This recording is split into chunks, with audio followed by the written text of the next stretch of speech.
प्रकृति के तत्वों की अवहेलना करते हैं वो आत्मा के रूप में तो ठीक है, भगवान उसकी मदद भी कर देते हैं। ऐसा नहीं कि भगवान उनकी सहायता नहीं करेंगे, भगवान तो भक्त के लिए सब कुछ कर सकते हैं क्योंकि प्रकृति भी तो उनके अधीन है।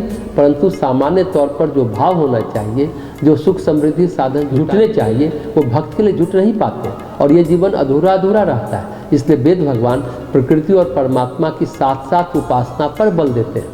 आश्रम में रहने वाले भक्तों या साधकों या जीवनदानियों को जो निर्वाह खर्च के लिए पैसा मिलता है, जिस दिन पैसा मिलता है उसको अरविंद आश्रम में समृद्धि दिवस कहते हैं, प्रॉस्पेरिटी डे।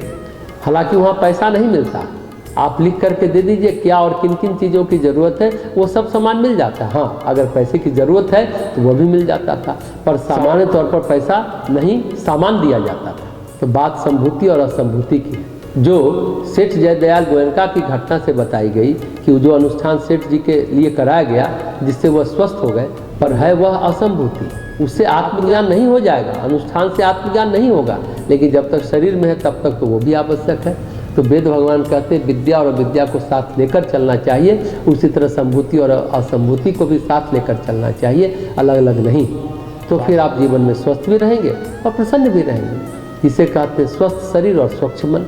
वैसे तो भक्तों का मन स्वच्छ ही रहता है, लेकिन ग्रहों की दशाएं लगेंगी तो तन स्वस्थ रहेगा या नहीं रहेगा मालूम नहीं। उसके लिए असंभूति का भी सहयोग लेना चाहिए, क्योंकि रमण महर्षि ने भी एक बात कही है, ऐसी कोई अवस्था जीवात्मा की नहीं होती जिसमें वो शरीर के साथ न हो।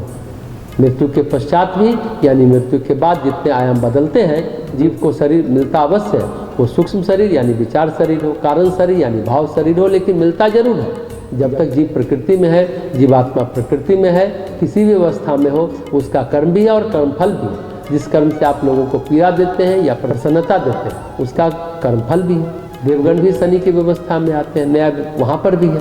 इसलिए कितनी जीवात्मा है जो मरने के बाद भी, स्थूल शरीर त्यागने के बाद भी महादेव की उपासना कर रहे हैं, नारायण की उपासना कर रहे हैं। जीव अपनी आत्मा के उन्नति प्रगति के लिए लगे हुए हैं। धरती पर शरीर मिलेगा तो उसका अलग कर्म होगा, धरती पर नहीं है तो वो अलग कर्म करेंगे। हाँ, धरती पर बड़ी सुविधा है, जबरदस्त सुविधा है, यहाँ पर विकास बड़ी तीव्र गति से होता है, उसी तरह अवनति भी बड़ी तीव्र गति से होती है। अब अगले श्लोक में संभूति और असंभूति दोनों के तत्वों को एक साथ भली भांति समझने का फल स्पष्ट बतलाते हैं।